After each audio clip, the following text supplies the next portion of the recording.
think the responsibility I have on my shoulders when I step on the mat.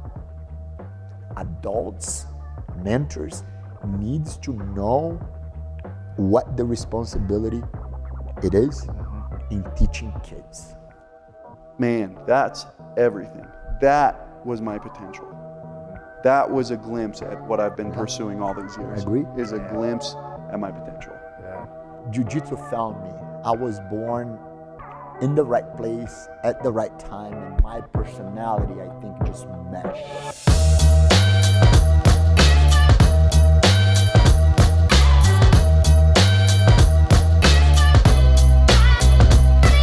Hey everybody, and welcome to another exciting, enthusiastic, and amazing episode of Finding Peaks. Yours truly, President and Founder Chris Burns. I am sharing the stage today with two people that are very, very important in my life. They're important in the community, not only for kids, teens, young adults, mature adults, you name it. I'm sitting with two individuals that have impacted the community in a really, really special way. A few weeks ago, we had Professor Daniel Calvert on the show. We got him on the show again today. So grateful to have you on the show, sir. Appreciate it. Thanks for having me. Yeah, absolutely. And we have the legendary, the one and only Professor Marcelo Motta, 5th degree black belt. Thank you for joining us today. The pleasure is all ours. Thank you, Chris, very much for having me. Thank you for the opportunity. I'm super excited for this conversation today. Thank you also, Daniel, for coming to have this chat here. And I'm grateful I have both of you in the room because, you get a feeling when you walk into Prime Brazilian Jiu-Jitsu that I've experienced. And I remember when Daniel got his black belt from you, he was able to curate in a way the time that he had in there, what that meant to him.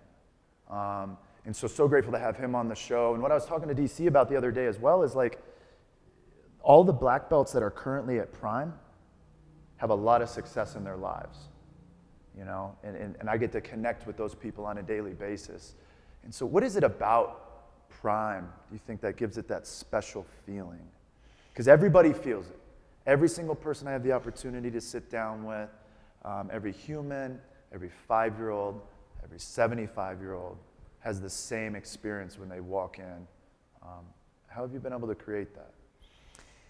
I think ever since I was little, I've been always a very passionate person.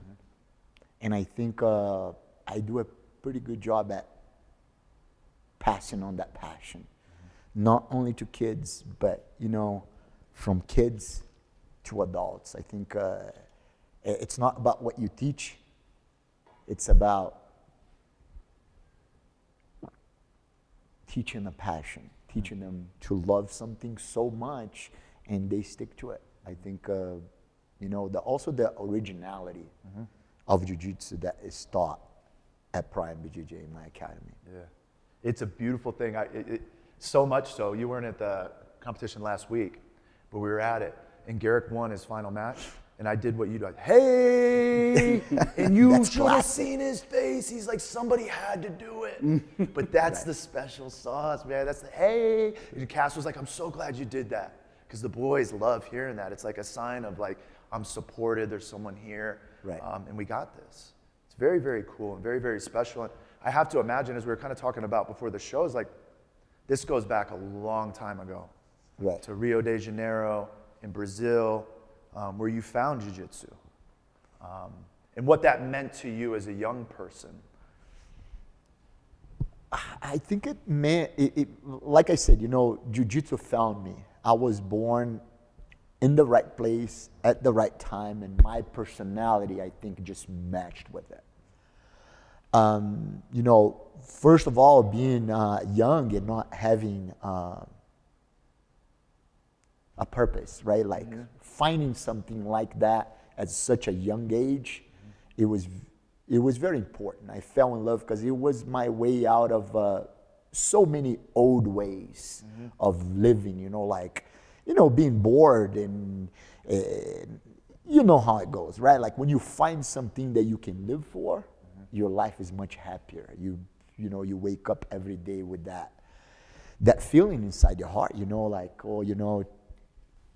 like for example, my Monday, Wednesdays, Thursdays, my every day pretty much, my Saturdays, like, you know, I wake up like, you know, I gotta go, I gotta teach, sometimes you have the same topic, but you know, you can use a different way to teach it. You know what I mean? You can, yeah. It's interesting too, because it's not just, all of your coaches carry the same passion. Like they mean, you know, right, just as much to me. You know? I think, like I said, you know, the most important thing about Jiu-Jitsu for me is to teach them that passion. And you can see nowadays there is, you know, other academies around, but the passion, I don't think there is. And I'm not only talking Colorado, I'm talking about all over the world, you know, like it's something different. I feel very, very passionate about Jiu-Jitsu, and I'm able to teach that passion. Yeah, and I mean, if I can speak to that just a little bit, like I can remember the first conversation I ever had with you when I walked into the doors of Prime. It's infectious. You know what I mean? Like, I remember I walked in because I was a little unsure. Like I was just out of high school, skinny kid. You know what I mean? Never really an athlete or anything, but I was bored, and I happened to live close to Prime, and I looked it up on the internet. You know what I mean? And when I walked in the door, Marcelo's right there, like, hey, how are you? What makes you want to train? Like, I told him, I was like, oh, my brother and I, sometimes we fight a little bit. He's like, oh yeah, you got to learn how to. Love that kid. Yeah, got to teach him too. But he's like, you guys got to figure out who's going to win the remote here, you know. You know, and then just from then on, that sets the tone. You know what I mean? And sweet memories. A great job. He does a great job of. Daniel was what, 17? 19. 19 at the time. Yeah. Are you 30 now? 30. Yep. Yeah. Man, I'm getting old.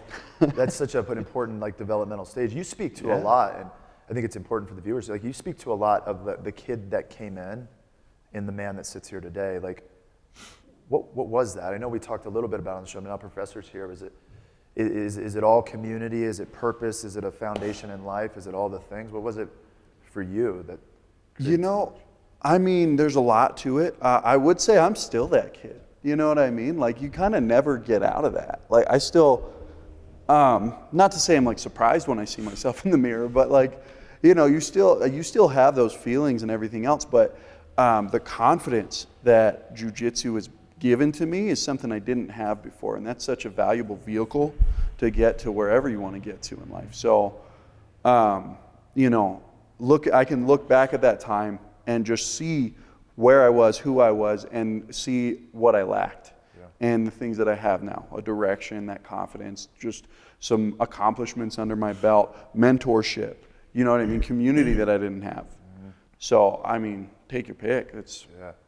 I love that, man. I know we harped on it a lot in our show about community, but talking with Professor before the show, it was like community in Brazil when you were growing up as a kid was huge. What was that like, and what was the Jiu-Jitsu community like where you were growing up?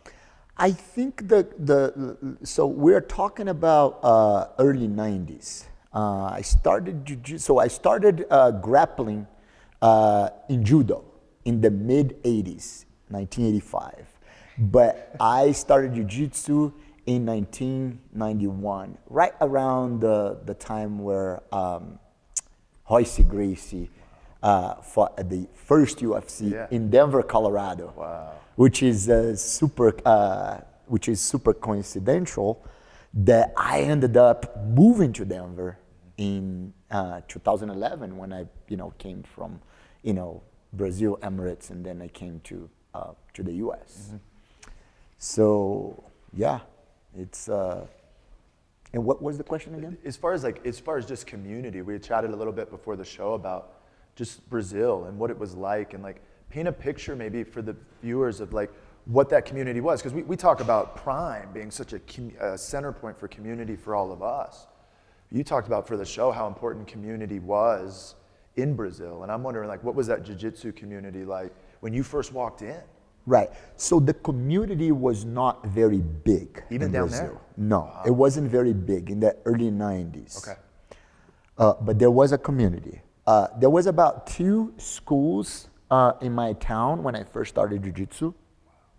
Actually 1. Okay. Then later on, 2-3 years later, Carson Gracie School came to my town. But first was a Pit Bull Academy called Pit Bull. It's a lineage of Barra Gracie. Okay. That's what I started Jiu-Jitsu. Okay. Yeah. A community was small because the academies were ran like fight clubs. Mm-hmm. Survival of the fittest. Yeah. Jiu-Jitsu was very exclusive, not like it is nowadays. And I'm excited to talk about it, how much it changed. Mm-hmm. You know what I mean? Like, let's say, when I first started, there was like 30 practitioners in my academy, yes. And those were guys that I trained with every day. We talk jiu-jitsu for everybody. Mm-hmm. Back in the days, jiu-jitsu for the tough. Yeah. If you're tough, if you don't prove you're tough, you're not going to stay. You're not going to be here. Right? Ah. Exactly. And yeah, it was pretty much like that. And I'm glad that it changed the way it did. Uh-huh. Now it's jiu-jitsu for everybody. Mm-hmm. Because jiu-jitsu doesn't only have the competition aspect, but especially like training at the time under Carson Gracie, it was very competitive. It was jiu-jitsu for competition. Mm-hmm. On top of that, for MMA, because of the confrontation of styles back in the days. It wasn't, a jiu-jitsu guy is going to fight another guy. No, a jiu-jitsu guy is going to fight another modality of fighting, like striking, boxing, or judo guy. You know what I mean? I have to imagine, you just made me think of that. When that fight happened, the first one in the UFC, I have to imagine people in Rio de Janeiro were like, that could be us. Right. We could go do this. Like, it created this hope where like, hey, maybe we could be on the UFC, we could be on TV, we could do these things. And the Gracies were doing it to all the fighters over here in the United States. And so was it one of those things where you guys fought with purpose, with this idea that you wanted to come to the United States or go to different place or stay in Brazil? What was like the focus? My vision wasn't that at the time, but I'm sure that, Master Rorion Gracie, after moving to the US, they all had it in mind, the Gracie family. They knew what product they had on their hands, mm-hmm. and they believed so much in it. I think their purpose might have been that, but mine it wasn't. I just needed a direction in my life, and through jiu-jitsu and first judo, I think it gave me that direction. Mm-hmm. You know what I mean? Yeah. When was it that you decided, or when did you leave Brazil and why? I left Brazil later on after I started. I started jiu-jitsu in around 1991, as I said, but I left Brazil in 2007. Okay. Yeah. And you didn't come directly here, did you? No, I went to the Emirates. I had the opportunity to teach at the Abu Dhabi Combat Club, which is ADCC. That's where all the ADCC events were held back in the days. Really? So I later on in 2008 became one of the head coaches at the ADCC, Abu Dhabi Combat Club, the original building where, everything started. Wow. That's pretty unique too. I had no idea that's where it all started, like ADCC, that's where the right. original. Yeah. Wow. That's pretty cool. Did you know at that time, like, obviously you've always been a grappler, a fighter, and really good at, focusing in and doing this thing. But did you know at that time, like, I'm pretty good at this teaching thing? And to your point, like, it creates a lot of value for me in your life. Did you start seeing it then, or was it before? When did you know, like, I'm gonna continue to teach this thing long term? I think it was after I realized, I could do it myself as a smaller guy, competing in competition like open weight and stuff, and people would come to me to ask, hey, how do you do this stuff? Because I never relied on strength. I'm not that big of a guy, I'm not that strong, but timing, balance, you know what I mean? Like the way I was able to move and translate into teaching. Mm-hmm. Knowing how to encourage, knowing when to correct something, because like a student at first, the most important thing is encouragement. Yeah. Hey, you get in there, giving them that positive feedback. Yeah. Nobody's good or great at first when you start to do something. You need that repeating. You need a coach to motivate you to say, hey, you're on right track, especially in our culture here in America. It's so interesting, you jiu-jitsu guys, and your compliments when you first start. It's so funny. Oh. Like, you're just getting your ass kicked all over the place. Great job, real strong. You're saying, oh my God, that was horrible. Maybe because we know, what it takes to come back tomorrow. Yeah, for sure. And it's common, it's natural to happen to everybody. If you're a computer guy, you're not good at computer at first.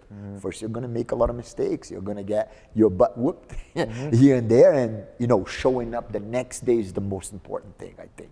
Yeah, For sure, and also just on a technical level, like we know more what we're looking at, and so our job trying to coach you is you as a newer student or whoever is our newer student is to point out good habits and point out bad habits and point them out as such. So like, hey, that thing you did, you don't know what you did when you first start. You don't know what you did. You just know you tapped a few times and you tried to get your legs in the way and it didn't work. You know what I mean? You got taken down. That's all you know. But you don't necessarily know that you did a really good job framing me away with the correct arm. You know what I mean? You did a really good job turning your hips and keeping your hips in the way. You didn't do such a good job when I passed and you turtled up. You didn't do a good job protecting your neck. So now, being experienced and trying to instruct and help people get better, you have to point out what was good, what was bad, and try to help people see that so they can build on those. That's huge.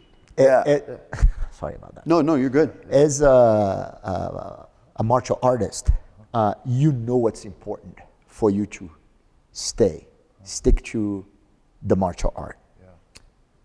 Using the example of myself, I always had heroes training jiu-jitsu, and I remember when they mentioned my name, how much that lit the fire inside me to keep going. I remember winning a trial at the Carson Gracie main academy at Figueiredo Magalhães in Rio, Copacabana, because there was, before big events, Worlds, there was a trial.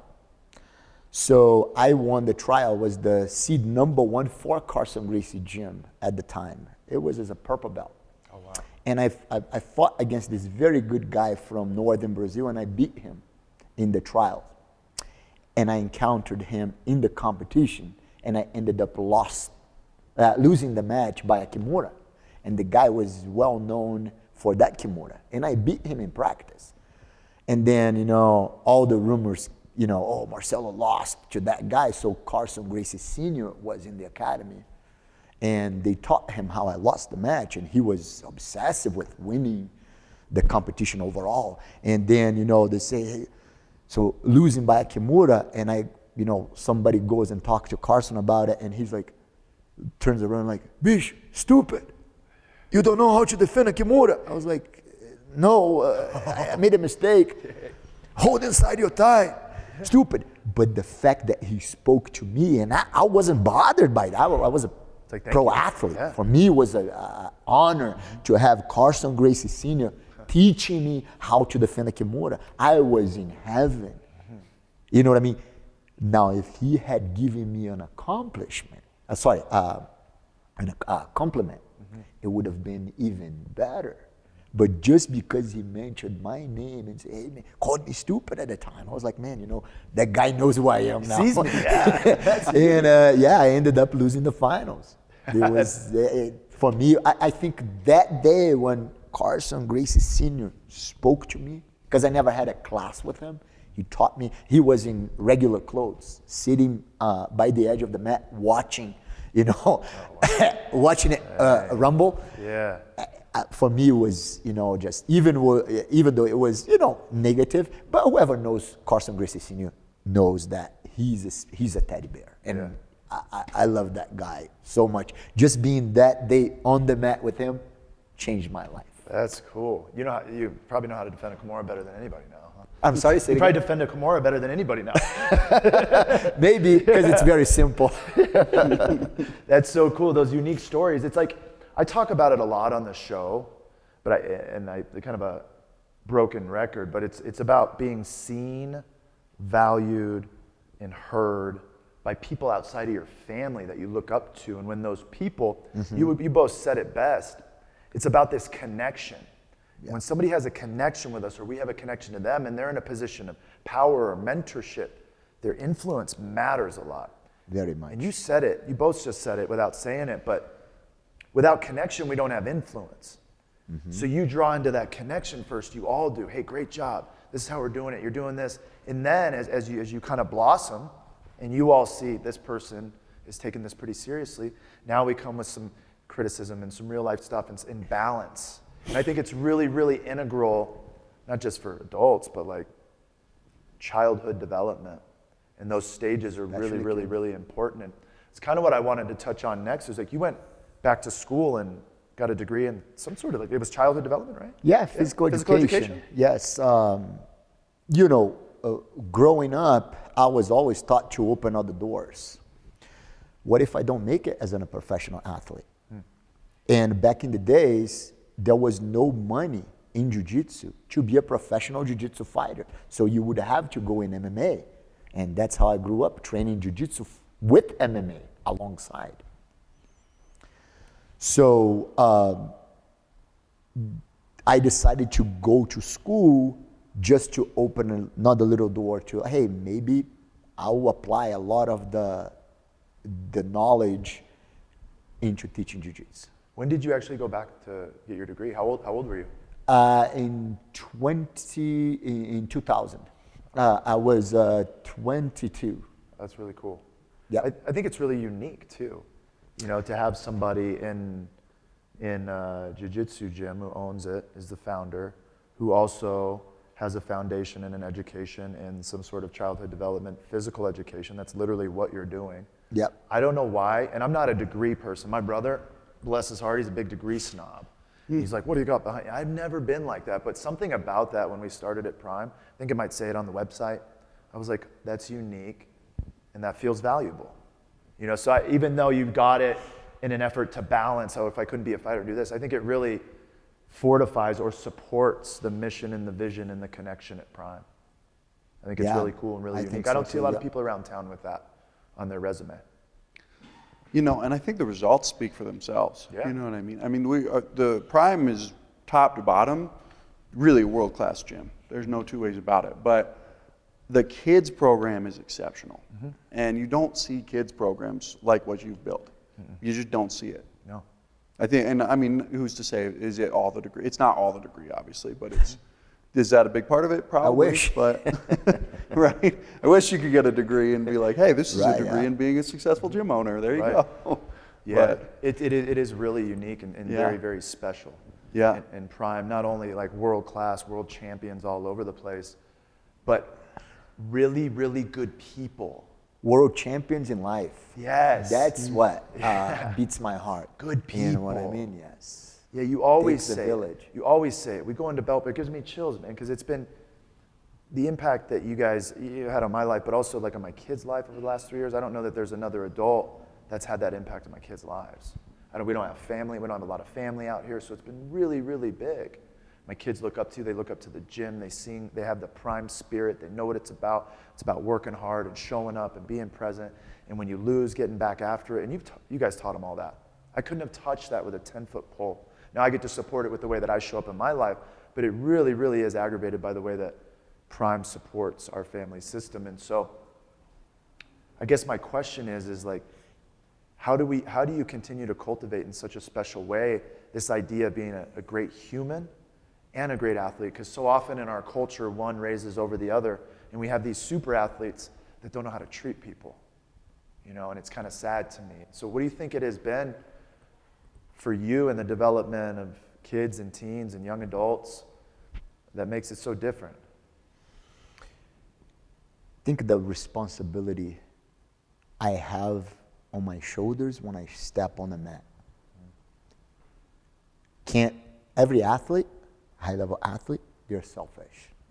Think about themselves. Yeah. And I think Daniel has seen when I'm competing, professor when professor is competing, professor when professor is just teaching. So getting older, accomplishing some personal goals as an athlete, brought me to where I am nowadays, where I don't look back, oh, like, oh, you know, I want to win this, I want to win that. I am personally satisfied, and when I step on the mat, I come last. I want to do my best, especially when I'm teaching kids. Adults, mentors, needs to know what the responsibility it is in teaching kids, molding human beings. They are not all going to be professional athletes. They might be tomorrow mayors of the city, you know, CEOs in the company. Whatever they do, I teach them to do their best. Mentor them. Whatever you choose in life, try your best. It's achievable. It's not going to be easy. You should go after that. Yeah, I don't mean to interrupt, but if I can speak to that a little bit, just having learned from you for over a decade at this point, it's the example you put up. That's what we see. You know what I mean? It's the example. Not only as like an athlete and as a tough guy who does jiu-jitsu and who will train with the big guy in the room and train with the new person and, you know, just respect everybody almost at that same level, but that it's unique. It's cool to hear your perspective on it. Like you take that very seriously. Oh, thank you, Daniel. But yeah, that's what we see as your students. We see the example of not only someone who's exceptional at jiu-jitsu, but someone who is an exceptional person. And I think we spoke about this the last time I was here is when we're teaching the kids and we're coaching the kids, a lot of times in the realm of jiu-jitsu, we see this kid has potential. This kid could be great. He's 10 years old or 12 years old and he's already doing this and that. If he sticks with it, he could be a jiu-jitsu world champion. Well, he could also be something productive. You know what I mean? Right. And so we have this instinct to be like, oh, he's leaving. He's not doing jiu-jitsu anymore. Those lessons are lifelong, even if he does choose to do something else. But anyway, yeah. So yeah, it's cool to hear your perspective on it. It's really, because it's privileged. Right, what I mean, and that's what you spoke I am to. a privileged guy. No, what I mean is like, to be able to like, I think sometimes we miss it. People open up jiu-jitsu gyms all over the place. We got 100 members here, they're doing this. We forget that like, especially when it comes to kids, like this is a privileged relationship. It should mean a lot. Oh, 100%. Because you have an opportunity, and that's what's, I think, so unique and special about Prime as you look at it as such a special thing. And that's how every mentor should be. You have your kids training with me. Not only your kids, but you and your wife are part of my program.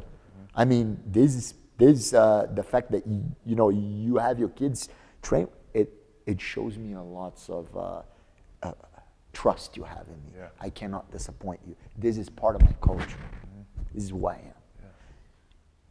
You trust me, I'm not going to let you down. I'm going to do my best. You can feel that. You can feel that, yeah. Thank you. And if we, we were talking on the last show, it's like the sum total of the 5 people I surround myself the most with, are going to be who I am and what my kids are. And today, that's the Titans, And I love that it's so important to you because I think that's the special thing at Prime is that you're there, your energy's there, and the people that coach your classes and your lineage and the people that are there doing it and fortifying that are carrying the same mission and vision, authenticity and energy that you have. And it's really, really cool and really unique. I liken it to like, we say like a doctor, but they don't see the doctor 5 days a week. Right. That's a privileged position, a therapist. People are going to come to you with some of their things. I know you've sat with people in mentorship where they bring hard stuff in their life to the mat and they sit with you and you're like, it's going to be okay. It's a privileged position. Like we can do really good with it or it can go south. And I just love what you guys do at Prime because that's the special sauce. That's what makes it so much different. And that's why it's been so sustainable all of these years. I'm a big fan of when the heart is true, the universe will conspire to support you, meaning like, this is just the thing, and it's got a lot of integrity in it, which I think is undervalued. It's very important. Integrity. You said a word there that's very important in my vocabulary. Integrity. Not only talk about it, walk your talk. Yeah. See a lot of people talking about it in front of the camera. Yeah. But, when it's time to do it, shortcut. What's easy. Yep. For sure, they have a What's price. easy, it's not always what's best for you and for whoever you're teaching. Yeah. Travel the extra mile. This is the secret of success. Consistency, doing your best, traveling the extra mile. There is no competition there. You know what I mean? Yep. And the hardship, when it's hard to do something and you decide to walk all the way and do everything and the extra mile, there is no competition over there. No traffic on That's the the extra secret. mile. There's no traffic Exactly. on that extra mile. No traffic. I love that. Exactly. That's a great way to put it. Yep. Yeah. And not only in jiu-jitsu, Chris, you know that in life, there is no shortcut. You have to do your best every day. Then there is no wonder, like, I got here. There is a reason. It was, I knew what I was going the whole entire time. Yeah. That just speaks to me in such a huge way, because I remember when we opened up Peaks Recovery, when I got into the field 17 years ago, it was like, right when I got into the field, this is everything I wanted to do my whole life. I feel like God put me on earth to help people. And I get into this field and I learn that actually not everybody cares about people in the way that I do. And I thought if you're helping people grow, you care. That's not true. And so I had this integrity about me to do the same thing on camera that I do at home or in the dark. And we moved into recovery this way. And I didn't think for a moment, like, I'm not the smartest guy on earth, but when we opened Peaks Recovery, I was like, I'm pretty sure we're going to be the best treatment program because we're authentic. We care about people and they feel that. And you can't quantify that in your business model. You can't quantify it in your monthly rate. You got to feel it. And that's something so synonymous with Peaks and Prime and mental health and wellness, is it all goes together. It's like people that truly care. And to have those people in your life help fortify in a very intense and busy life a quality of life that's really, really solid. And jiu-jitsu is a small part of it. It's interesting you say it that way, because I think you know this. I think you both know this about me. I worked on an ambulance. I had a career as an EMT on an ambulance for about 4 years. And, when you get started, it's just what you said. You think like, okay, yeah, I'm going to help people and I'm going to, save lives and, whatever else. And then you do it for a week, you know what I mean? And you're like, this is awful. And one, the job is just not a fun job, but also it's like, how much am I helping this person that has lived the last 10 years of their life in this bed that I'm taking from this bed to that bed, and it's kind of soul crushing a little bit. And for me, that was one thing that really made me think, you know what, I got to do jiu-jitsu for my career. Like I can't just ride this ambulance and do this because I'm not actually helping anybody. Yeah. But that's in when jiu-jitsu, we are. That's a good point. You're like, wait a minute, this healthcare thing's not what I thought. Yeah, this is not the same. But in jiu-jitsu, it's like I've seen people come in and lose weight and get these connections and, grow in their confidence and have these tangible, profound improvements to their life through jiu-jitsu. And it's like this thing that I thought I was really going to be helping people, you don't see that from. Well, That's that really happened. interesting. That happened to me, in different parts of my life. Like I nowadays catch myself, using the things like especially consistency that I learned training jiu-jitsu. Right, like for you to be able to execute certain movement, you have to practice that over and over and over again. And it doesn't matter, it's not what you do in one day, it's on the long run. So it's teaching you consistency to persevere, right? Like doing training no matter what. Yeah. And in school, when you have a test, hey, I'm gonna have to write down on that test, I'm gonna have to pass it, so I need to study. Oh, I'm gonna set, I did a lot of that in school. Hey, I need to study 2 hours today, so I'm gonna split it up in, attention span, you know what I mean? Yeah, like 45 I do the minutes same here, thing. there, 20 minutes. you know what I mean? I would fit it in my day, or between training, I would study. So, and it helped me. So that's when it transcends from, in my example here in jiu-jitsu adding to my personal life. Like same thing in relationships. Putting in the work. You know what I mean? Like, hey, you know, I gotta spend more time with my kids, with my wife. There is nothing good that comes out of something without you putting work in it. You know what I mean? I don't know that there's So a true. more relevant activity to the rest of life, like jiu-jitsu. Like it's so relevant, like you're saying, it's so relevant to your career. It's so relevant to your family values. 100%. Like you have to be consistent, and you have to go through the moments when it sucks, and you have to get better. And if you don't do that, it won't work. You won't get better. Yeah. It's so interesting, not just about the sport. Like, you really do. Like, I remember when I started, like, 2 years from now, you're going to get it. I'm like, 2 years? Get what? 2 years? You kidding me? I can run a mile? I'm like, yeah, it doesn't work here.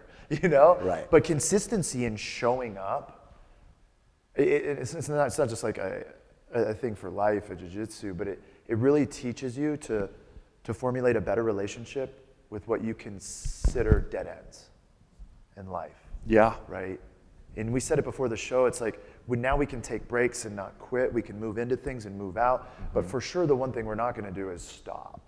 Right. Because that's not part of the ecosystem. That's a part of the foundation. That's not what we do to get better in jiu-jitsu and to get better in life. So we're just going to keep moving. But first you need to find out the real value in that for you not to quit. Yeah. That's why the passion is very important to be taught before. You found a passion somehow in jiu-jitsu. I found mine. The reason why I did it. So I think if you have a reason not to quit, even though it is hard at first, well, especially the first 2 years. The hardest belt to get in jiu-jitsu is not the black belt, it's the white belt. Because you don't know what's coming. It's true. You're walking into a room, like especially back in the days, in the 90s, scary guys in the room. Yeah, I Those bet. guys are not there They're to, not asking you how hey, you're jiu-jitsu doing. for everywhere, here's a stripe, you do great. No, hey, if you don't prove yourself, if you don't perform, if you don't fight that big guy, well, we're going to bully you even more. Those are the changes that I love, that, you know, comparing to when I first started. And jiu-jitsu nowadays, jiu-jitsu is for everybody. Competition is not for everybody. Lifestyle, community, the therapeutical effects of jiu-jitsu is for everybody. Jiu-jitsu has so many virtues. And if you think only about one competition, you're weeding out a lot of great things about jiu-jitsu. It's true. I agree. Yeah, there was a book, I want to say, Cass was telling me about it. Maybe she bought it. Don't quote me. But it's called Trauma in Jiu-Jitsu. And it's a book about women and moving through, I'm pretty sure I'm getting this right, moving through their trauma and their life experience that was really, really intense through going into jiu-jitsu and learning. Reminds them of. Yeah, exactly. And they've been able to, like, in essence, and I agree with this. I can't tell you how many times I've left jiu-jitsu and texted my wife and been like, sorry, I was being an asshole earlier. Yeah. You know, it helps me. It's therapeutic, like you said. Very much. But yeah, there's books and there's studies and there's a lot of things coming out now that are talking about the therapeutic components of jiu-jitsu and how it's somatically, because I do a lot of, I have done a lot of therapy that's called somatic therapy. So it means like the story lives in our bodies, right? On the vagus nerve, and it lights up with these traumatic experiences, but it's called somatic therapy. And the goal is to move that energy out of the body so it doesn't block. And there's no better way than to go into jiu-jitsu and release Aggressiveness energy. too, right? Sometimes, yeah. To have the wind kind of moved in. There it is. Transforming trauma and jiu-jitsu. So Cass was telling me all about those. Yeah. So I want to read that book. gonna I think have to Cass read is that. about halfway through, but there's a lot of benefit. That's why I'm trying to talk to a lot of people. There was a young man who came in. He came into morning class for a walk-in probably 6 months ago. He was the guy who had been through our program. He's struggling with his depression. Nobody knew. I said, meet me Wednesday morning at 6:30 a.m., man. Just come meet me. Let me introduce you to my friends. I can get emotional talking about this. This is somebody I really care about. But he left that, and he hasn't been back multiple times, but he knows the seed's planted. He said to me, he said, Chris, I'm still alive. Right. I'm like, yes, you are, man. And it was Prime. And we take that for granted many Yes. times. You know? And it's so crucial. Right. And it's so big for folks to feel that, like, whoa. You know, there was a study I was reading the other day, and I say it all the time on here, that half of adult Americans won't sprint after 30. Oh, yeah. Like, ever take off and run as fast as you can. We do it on the mat all the time. Like, this is, you know, and what that means for humans, Right. is Huge. so big, you know? It's huge. Well, and you're talking about your friend who's going through a tough time. I mean, I don't think we know how many people that they are, because they don't bring it up. You know what I mean? Thankfully, sometimes they don't need to, because they come in and they can cope with it and they can deal with it. You know what I mean? But sometimes, I mean, and that's kind of where community kind of comes into play with it, is sometimes they do have somebody they can talk to about it. Well, Which especially is so powerful. Especially in the area that we're in, right? Like, you know, a lot of veterans, A lot of military. military veterans, you know, sign up in Jiu-Jitsu. I've had the opportunity to teach. I just looked into my system. 5,128 people have been through Prime. I was going to ask you that number. Oh my Yeah, I just checked it this Wow. morning. That's crazy. From people that signed up and stayed for 10, 12 years, 13 years. People that came in and took one class. So if, let's say, you know, only 10% of that, 10% of the amount of people that came in, I planted that little seed, and I, you know, impacted their lives in a positive way, I think I'm happy. That's the purpose. Yeah, I think you're touching thousands. you Maybe. know, but beyond thousands. And that's kind of that trickle down effect, is like, I've done 3 or 4 shows now where we've just talked about like jiu-jitsu and community and like, so that was introduced by Prime to me. I mean, I've talked to hundreds of people about this, right? And I'm just one person, one Right. platform. Well, and if you look around, can I mention other names here? Joe Rogan. Yeah, I mean, Dana White. yeah, Many other people yeah. speaking highly about this martial art from Brazil. Yeah. I mean, you know, it's benefiting a lot of people. Yeah, it really is. And I love the way that Joe actually talks about it. And he talks about jiu-jitsu as being specific to, you know, if we're doing submission jiu-jitsu. Who again? Joe Rogan. Joe Rogan. Yes, because he talks about submission jiu-jitsu, and that's what, you know, they teach. That's what you teach. Right. You know, we're going to submit. He talks about it so eloquently, differently than judo. I was talking to DC about this the other day. Differently than kickboxing, which is a point system. Yeah, eventually someone gets knocked out. But in jiu-jitsu, without getting hurt, somebody says, I quit. And you can push yourself, you can train reality. I mean, talking to Yeah. Daniel outside on, when was it, Monday? Monday. It was a Monday. I mean, we went out, trained hard. In Muay Thai, you can't do that without really risking your life. Yeah. Yes. Kicking. In Jiu-Jitsu, you can go all out. Go have a acai bowl afterwards. No, it's so good. You know what I mean? Like, go have dinner, lunch, whatever. I Yeah. mean, great. It's interesting how you talk about like jiu-jitsu starting and how you would kind of have to, especially here, it would be more kind of underground, right? Because it's like this thing that we do. And it's so cool to be sitting with you here today, 35 years later, and it's such a community-driven thing. It's such a well-respected thing. It's such a diverse thing that a lot of people are talking about, when it used to be just kind of like this Shady. shady. That's what you say, yeah. Well, and I mean, Thuggish. Like back in the day. Go ahead, Daniel. you bring up the numbers. You said Right. that the first academy you were at, there were 30 people Right. at that academy. that Not you trained very with all the inclusive. time. Fast forward 30 plus years, and now you have your academy who's affected. What was the number again?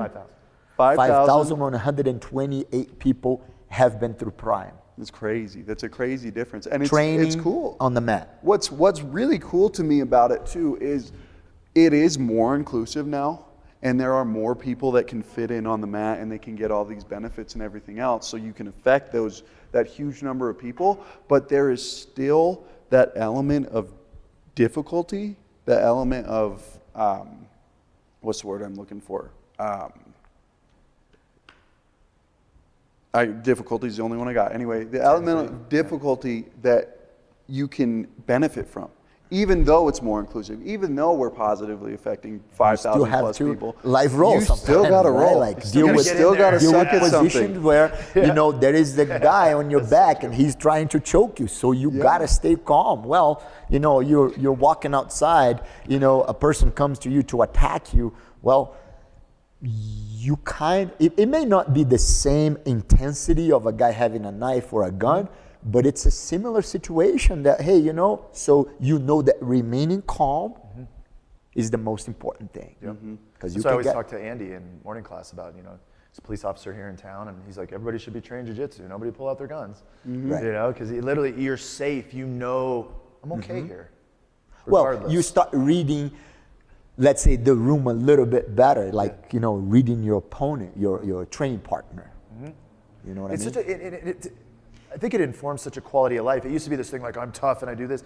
But DC talks about like a convenience store and somebody like giving the clerk a thing. And like, I don't have to engage with this in a way that maybe I would have or wouldn't have because I know where my feet are. Yeah, I can tell you that story. Yeah, I was with my girlfriend and I were at a come and go, or it might have been Maverick by now, whatever it is. But we were just getting a drink real quick. And I was we walked in and there was a guy who was kind of going at it with the cashier. They're yelling at each other, talking back and forth, because the cashier accused the guy of shoplifting, essentially. So I pulled out my phone, and I just kind of started noting it and just looking at my phone while I'm getting my drink. And my girlfriend grabs me, and she taps me on the shoulder. She's like, do you see what's going on? And I went, yeah, I do. And so anyway, we finish up. We get our drinks. We go back to the car, and she says to me, because she doesn't train, but she says to me, she's like, that makes me want to like do some like karate or kickboxing or something, so I know I could do something about it. And I was like, if you trained something, you would know that you wouldn't do something about it. It's huge. Right. Yep. I thought all these years, like I was getting beat up by wrestlers in 7th grade. I'm like, these guys that fight, man, they just go around beating everybody up. No. Those are the coolest, calmest, collected, well-grounded, intentional people that I know today. And that links to confidence, right? Oh, if you have the confidence, you go on the mat and you fight, you know, you have, let's say, 5 rounds a day. Well, you know yourself. You know you can perform. Yeah. You know how dangerous you can be, because you also have to answer for, you're going to be held accountable for your actions. So you learn how to control yourself, how much you're going to stink back if you need to get to the point where you have to defend yourself. You know what I mean? Like, I think the more confident you are, the less you need to show off. You don't. It's so true. And those are 2 very valuable, very practical lessons. I mean, one of the first lessons I think especially if you're like a tough athletic guy or somebody who comes into jiu-jitsu, you learn day 1, okay, I don't want to fight, because there's these people that don't look like me, don't look tough like me, that can just beat my ass. You know what I mean? So that's lesson 1. And lesson 2 is later. You know what I mean? You don't want to get that confidence like, oh yeah, I can beat people up, and then go out and do it. Well, guess what? You hopefully got a good lawyer if you think that way. You know what I mean? 100%. Not good. I've had students that learned jiu-jitsu from me, and they had to use, and they didn't really choose how much they use from their knowledge, and they ended up beating up a person that, you know, wasn't, you know, like a trained, special trained as they were. And one of the guys got arrested. Yeah. That's what I love about a lot of the Gracie lineage is when they talk about it, at least the podcasts I've listened to, it was all in this attempt to not hurt someone too. Like you could get them to submit without hurting them. Now you could if you moved into it, but that's something so special about jiu-jitsu is that it's this art. It's like Rorik, like these people, we were in Hawaii. I don't know if I told you this, Professor. I know I told DC. Me, yeah. But we're in Hawaii and this 13-year-old is just like, brap, brap, brap, calling him names, all this stuff. And it's going on for like 2 days. And all Rorik and Garrick want to do is play with his younger siblings. And this guy's like, bup, bup, bup. And I just listen like out of the corner. And I hear Rorik, he goes, you know what, man? Like if you're just going to keep talking like this, do you just want to fight? What? And Rorik, they know, like we're not fighting unless you're like in danger, somebody's hurting you. Right. And the kid, of course, was like, absolutely, this will be great. And so he's like, all right, well, we'll just find this little square over here. And he's like, I'm not going to hit you, man, but when it hurts, just make sure you tap. Right. And Garrick's walking over there. Garrick's like, you're going to regret you did this, man. You shouldn't do this with him. You shouldn't do this with him. Right. Within 1 minute, boom, the guy swings this big old thing. Rorik's not trying to hurt him. This kid's trying to hurt him. Right. Swings, Rorik ducks, grabs his leg, takes him down, puts him in an arm bar. Boom. He's like, tap. It was over. Now he's best friends with his siblings. This is a beautiful thing. He didn't hurt anybody. He didn't call anybody any names. He said, man, just stop talking to me like that. Right. It's beautiful. Well, goes back to, speaking of Rorik doing that, well, remember Japan Open, Rickson Gracie, his last match? The guy, he found out that the opponent was hurt.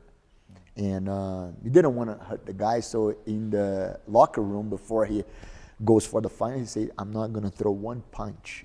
You're going to see a gentleman going in there, taking him down, closing the distance, taking him down, and submitting him. I'm going to give him a chance of going home to his family without me hurting him. And that's exactly what he did, Rickson Gracie. There is nothing more beautiful than that for a guy like me that lived by the Bushido. It's so cool. You know what Bushido is? What does that mean? The samurai code of life. Okay, like a code of ethics kind of thing? Yes. Okay, that's cool. So that's awesome. I think there is no better advertisement out there than, such an honorable person. You know what I mean? Such an honorable art. That's how I learned jiu-jitsu. And even as a kid, It is. kind of getting it. You know Right. what I mean? Kid, Exactly. understanding like, we can talk and talk and talk and talk, but we can take this one step further. And then being able to take it that step further without hurting the kid. Having Controlling, concern dominating. for this kid who's been, harassing him essentially. Yep. And Rourke is just like, hey, let's just fight. Make sure you tap. And then fixes the issue. We need more of that. Yeah. We Rourke need more is of that how in old? society. 8? He's 9. 9. Yeah, the kid was 12 the or kid- 13. I know, and that age, 3 years is such a difference. Big Right? difference, yeah. And it is such a gentle but fierce martial art, and I love that kind of yin and yang to it. It's got this way about it that demands control and attention, but at the same time, like, we'll let you off too. Yeah, And, for and, sure. and I love that you're talking about it. Like, I do think that people move into community a bit more confident and a bit more foundationalized when they know how to defend themselves. And it's a really, really beautiful thing. It's interesting because I sit with like the Jake and Jacks of the world.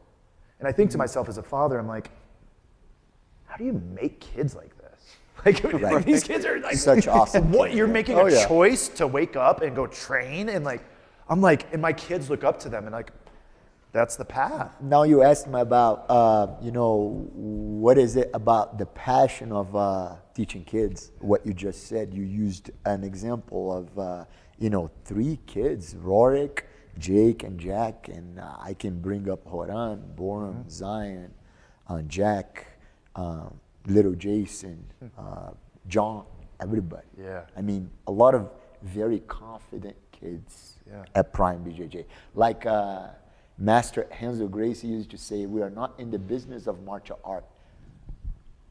We are selling confidence. It really is. And I think it's naive of us to think for a moment like this isn't valuable anymore. We got cyberbullying, we have all this stuff going on. It's kind of like the ghost in the room that nobody can really face. But I see the young kids out of Prime moving into community with people that are struggling with that intensity and moving through it really, really well, and with a tremendous amount of what we talked about earlier, integrity. Right. They're integrous Very humans. important. And that's a really, really big deal. Not only as a father, a business owner, but as a friend. It's a huge thing for me, and it's a huge thing at Prime. One thing that I definitely want to get into before we end the show is I want to talk about like your greatest jiu-jitsu moments. Maybe a couple for each of you. Was it giving Professor Ali? I think you gave her a black belt. Was it on the podium? Was it you on the podium? Was it Rio de Janeiro? Maybe for the viewers, maybe kind of encapsulate a couple of your greatest jiu-jitsu experiences. As an athlete or as a professor? Ask the same question. Let's do one each, as an athlete and as a professor. Do you want to do one first or? Yeah, sure. So I'll say, I'll kind of reiterate, because he asked me this question as well. Overall, I would say it was receiving my black belt was like a huge moment, and to be able to kind of just have a platform just for a minute to express my gratitude to you and to everybody in the community, in the gym, that was huge, just overall. Now, as far as in competition, I'm going to break the rules. I have 2. And one of them was when I was a blue belt. It was one of the first times I ever went and traveled and competed alone. And I went to the Vegas Open, and I was the first match of the day, 9:30 a.m., and we double guard pulled, and the guy footlocked me and finished me in 15 seconds. There was nobody there with me. I got off the mat, I went to the bathroom, I closed the stall, and I cried in the stall by myself. And I had a moment with myself right there, and I said, you can quit. Like, you can stop doing this. You don't have to compete again. You can just be done with it. Or you can get through this and you can see where you can go. So, not fun, not a fun moment, but a formative and really, really important moment for me. And then, kind of fast forward a few years, I medaled one time at a major, at adult. It was a brown belt. And it was against a guy named Javier Zaruski, who's now a black belt world champion. But I fought him at Pans, and this guy, I saw him warming up before the tournament, and I saw him cutting the last little bit of weight. He was big. It was super heavy, so a little big for me. But I saw him cutting the weight, and I was like, "Oh, this guy's gonna get tired. I'm gonna just smoke him. I'm good. I'm fresh." He did not get tired, and so I just was up advantages. I extended this guy's arm in a violin armbar, and it was everything pulling on it, and he just ate it. Nothing. Could not break it. You know what I mean? And then he picked me up when I put him in a omoplata, and we're just, at the end of the match, there's 30 seconds left, and I'm just hanging on to his leg, like, don't let him have anything.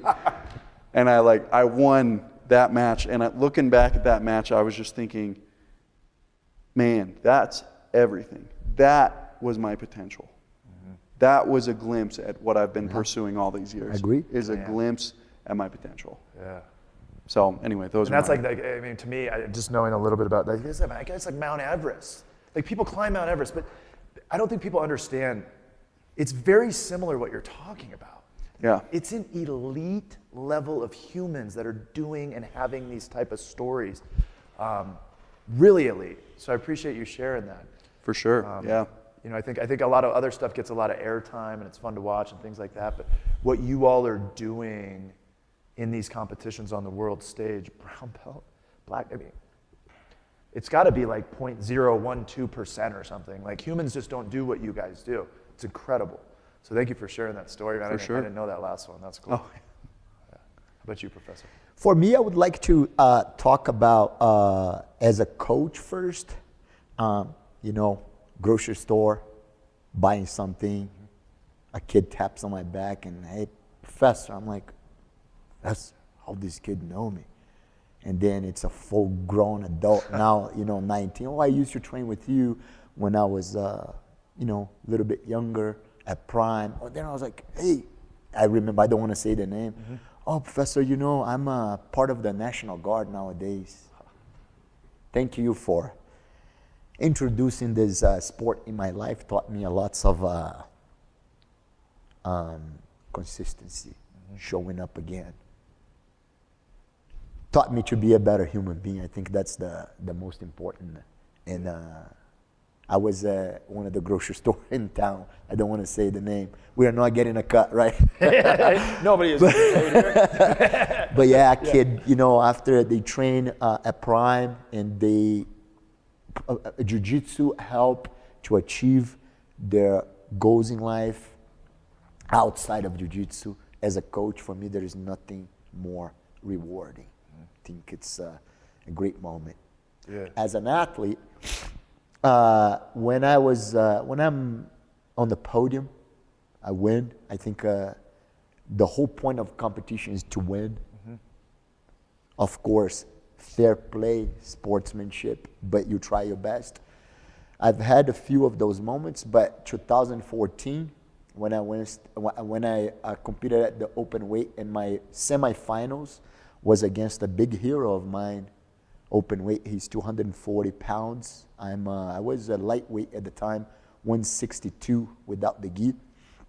And I pulled guard. The match was very tight. And like 10 seconds before the end, I arm dragged him and I took his back and I won the match.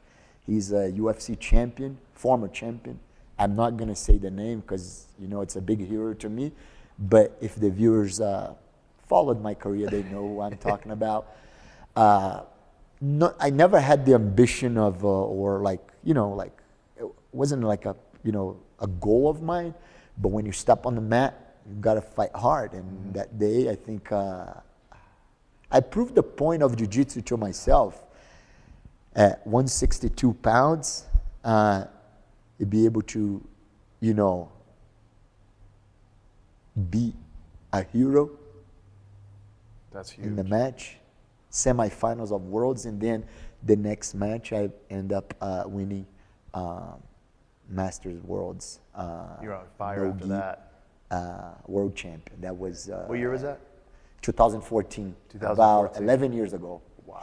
And with me was Professor Tim Varallo, Professor Adam Wheeler, Professor Ali was there too.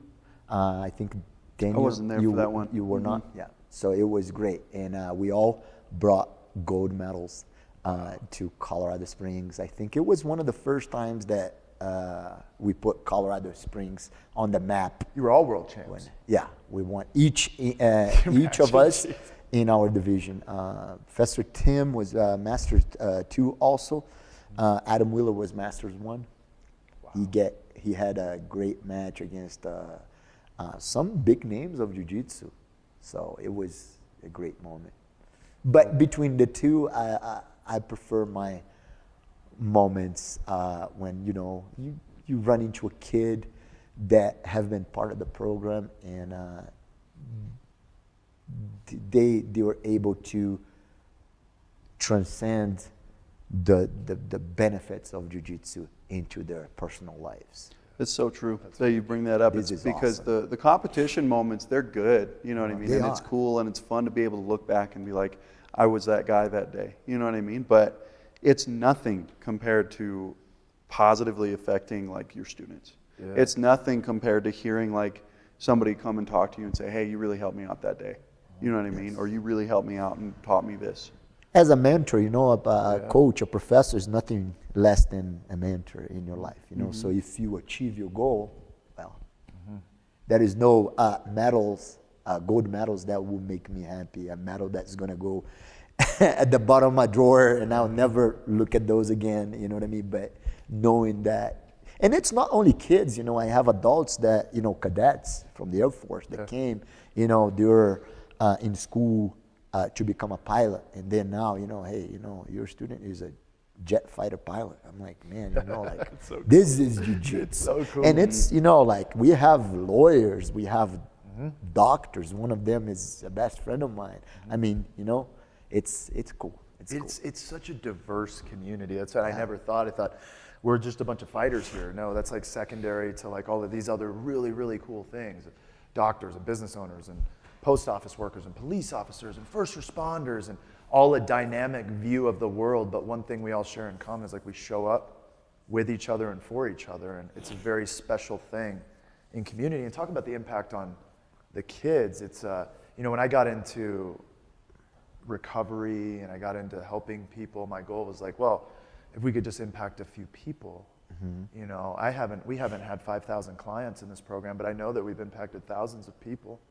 And the impact that you're having on youth, both of you guys, on the developmental process is astounding in community. And the sum total of that, I don't even think we could recognize right now. It is so big. And I got to imagine for a moment, and I do it a little bit too, because we've been open 10 years now. You all have been open 13, where you get to have these people. You know, our marketing guy was the first client that ever went through our program. Like he came into our program dead. And he is alive and well. And you get to sit there and you're just like, this is cool. I guess I had a part of that. It gives me chills. And so I not only want to thank you, but also highlight, as you did, the cumulative impact that you guys have on a daily basis on the mental health and the foundation here in Colorado Springs, and how you keep people coming back for more. It is really a wellness model that I think is fit for distance and intentionality in our world. And I think it's heavily missing in a lot of areas. What would you guys say, because I know what I would say, but what would you guys say to somebody who, like me, meets Professor in 2015 and then doesn't start jiu-jitsu until 2023. And I should have done it then because you're like, you got to come train. You know, as he pulls off the lat pull down bar and puts his head thing on and starts like doing the weight that I was pulling down with my lats. I'm like, holy shit, man. I didn't know this. Yeah, story. we're in Villa Sport. It's one of the nicest gyms in town. This guy's over there. Rah, rah. He's got this leather helmet thing that's got a hook on it. Yeah. And he's like, hey, can I get the next set? And I'm like, yeah. And I know people with cauliflower ears, don't mess with them, right? Oh, and so I'm like, yeah, bro, get it. I'll go to another machine. And I'm thinking, you know, it's like 100 pounds. I'm thinking he's going to change the weight. No, he's just like, all right. I'm just like, oh my gosh, this guy's an animal. And he's like, you got to come to the Gotta gym. be functional, man. Gotta be functional. I should have went back in 2015, man. I'd be a lot further than I am now. But yeah, so what would you say to somebody that's on the outside looking in that's like, I've always wanted to do this because I always wanted to fight. I always wanted to do this stuff, but I was so scared, honestly. I was scared that it was going to be something so much different than you guys described today. And so what would you say to those people on the outside? I right away knew that based on how much I knew you, and I'm pretty consistent with my lifting too, my strength and conditioning training. And I saw you there, year in, year out. I knew you were going to be successful in jiu-jitsu. So you are doing very well. I'm super proud of you. Thank you. Yeah. I appreciate that, Professor. So yeah. Yeah, I mean, just come in. You know what I mean? Come in, talk to us, like, and be prepared. It's hard. You know what I mean? That's what I would say to people is come in and just try it. Try it. Yeah. You know what I mean? Because we've said a few times on the podcast, jiu-jitsu is for everybody. We would love it to be, right? And we want to make it as inclusive as possible, but not everybody is like that. You know what I mean? Not everybody can go through hard things day in and day out. It's just, some people just kind of don't have that. Yep. But I would say there is a place for everyone on the mat.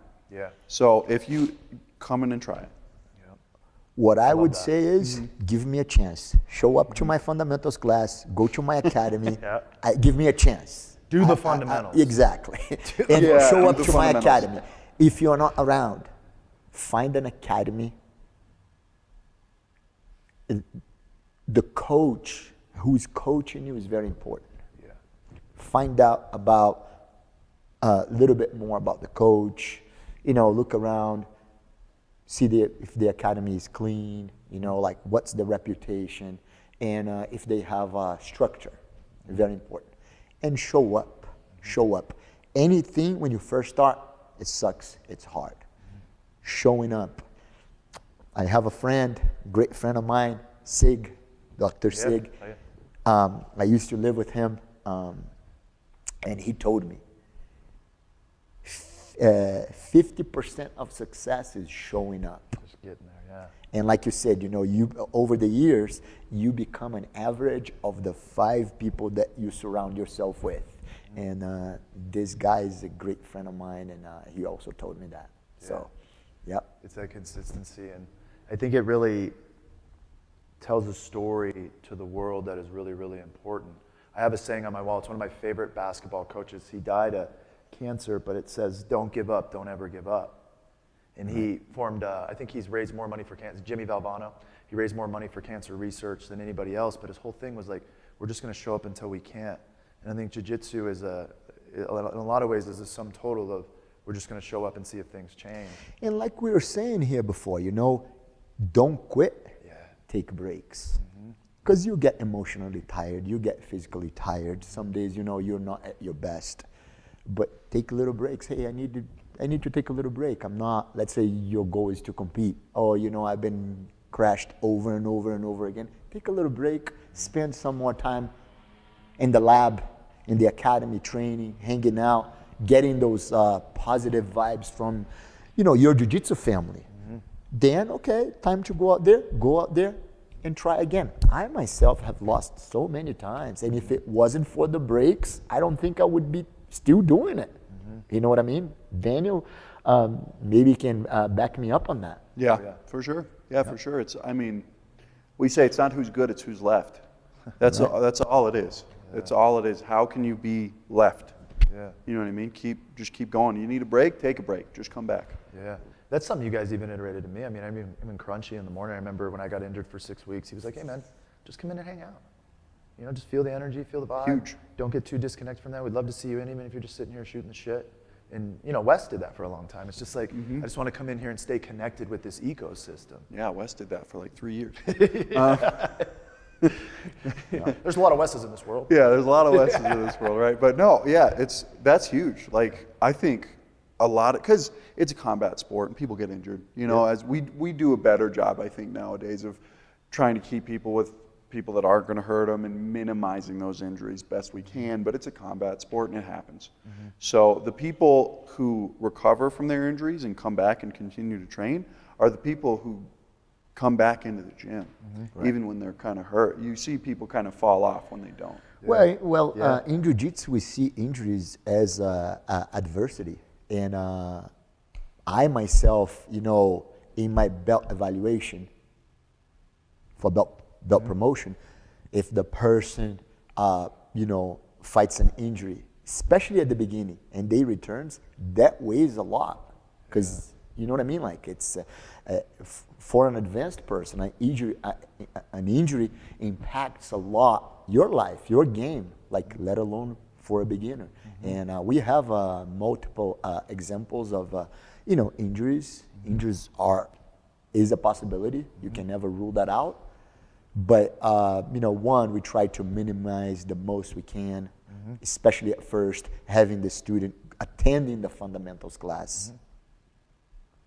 Most of the fundamentals classes are taught, all the fundamentals class at Prime are taught by, you know, students, professors nowadays, coaches that were raised by me. They were raised in the gym. We're always talking about, you know, that. So the first 3 to 6 months at Prime, you are learning, not perfection, you are learning, you are understanding the rules, the fundamentals, the basic movement. So when you start rolling, you are a lot more, you know, you understand a lot more what your goals are. You can feel it. Right. Yeah, exactly. and the one thing that you guys have is really unique too in the fundamentals. Now I know Coach Cam's a brown belt, but in any other gym he'd be a black belt.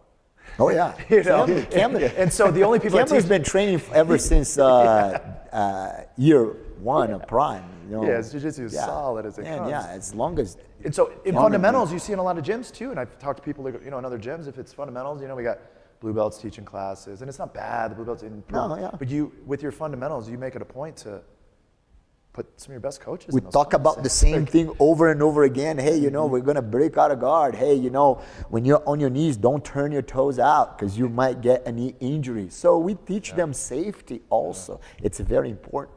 You know what I mean? And like, also, some people come in like they get the vibe that they're going to fight. Hey, this is not a real fight. This is not a bar fight. That's what you guys You're have to tell coming me. here to learn. Hey, you know, you got to have mercy on your partner. If you know what I mean? Like, especially at the beginning. Yeah. You know? And yeah, it's an art.